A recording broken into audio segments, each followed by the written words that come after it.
Hey guys, so while I'm waiting for some email software to install here, so I can send off a mailing today, um, I just wanted to kind of share a little bit of a really deep strategy. Might seem really simple, but it's actually incredibly powerful stuff. One thing you should know, and this is totally different if you're running your own direct email box, your own dedicated email server, even in the Amazon cloud.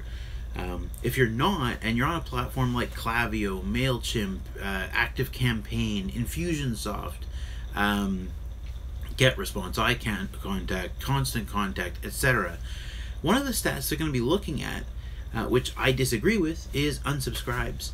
There is a threshold for what's considered too many unsubscribes. Now this is funny because I would prefer people unsubscribed rather than click the spam complaint button. If somebody's on my list and they don't want to be on my list, get off. That's great. I like it that people can self-select. However, interestingly enough, MailChimp has a threshold that says if you get too high of an unsubscribe rate, they'll kick you off. So I guess we should probably touch on the for a second why that bothers me for a second. Okay, so the fact is that there are lots of use cases and reasons why you have a shift in the business model. They end the life cycle of when they need you. Their kid's no longer in basketball and you teach basketball or whatever, where there's a totally legitimate reason why somebody should unsubscribe, and it's cool, it's fine, it's not like you're a spammer. But to MailChimp, GetResponse, to all the major ESPs, they think that you are sending to people who just plain don't want what you have, which might not have been always true. Anyways, I digress on that. So let's talk on the positive side now about one thing you can do that dramatically lowers your unsubscribe rates and might even help you rescue a customer that could be still valuable from a financial standpoint, and also that you can serve, obviously, from a altruistic standpoint, that you could still serve as a customer, that you could rescue using this method. So, as you can see from my board today, my fancy board, what is an opt-down? So, in order to say what an opt-down is, let's talk what an opt-out is. Opt-out is another way of saying unsubscribe. An opt-down is where you're simply saying, I don't want this particular kind of email. So, it is possible to put a link in your broadcasts, and even in your autoresponders, but that's a much deeper kind of automation topic. But let's just say for now your broadcasts, you can put a link in there that says, I no longer wish to receive this type of email. These can get really strategic, okay? You can use these for so many powerful things. You can use them for, well, I should give a specific example. I have one client that they send daily emails. So and they have a button at the bottom that says only want to receive weekly, only want to receive monthly, click here.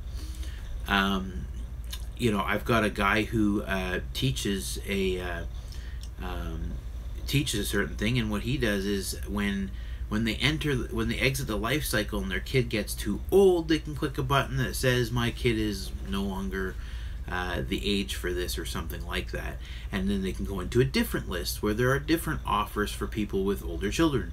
So the list is endless of what you can do with an opt-down, where you say, hey, you're no longer a great candidate for our promotional emails, for our daily emails. You're no longer a good candidate for our this type of product, but there's something else we can do to help you. Or who knows, maybe there's just another way of segmenting your list to say, okay, these people are no longer great prospects, but they didn't opt out, which still looks good for you.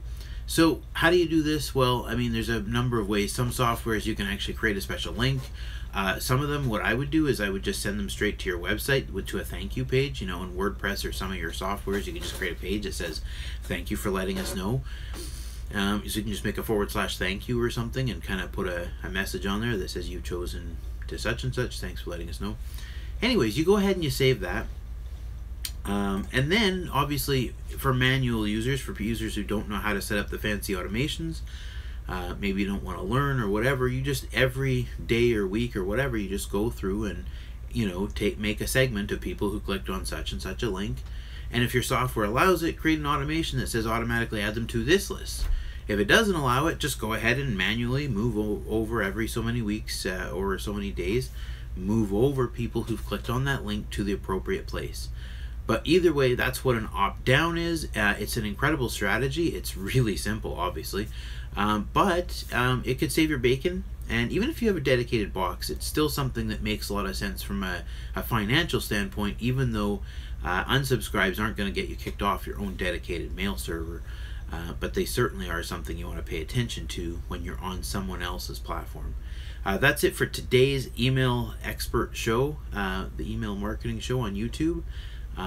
If you're enjoying these, next week we're going to start doing a very special thing. We're going to start adding resources to every single episode, and the way you get them is once you're opted onto the list, you automatically get them emailed to you as they become available. So you'll want to join the list at answerswanted.com, and obviously we'll be getting those out to you. So yeah, look forward to that and more.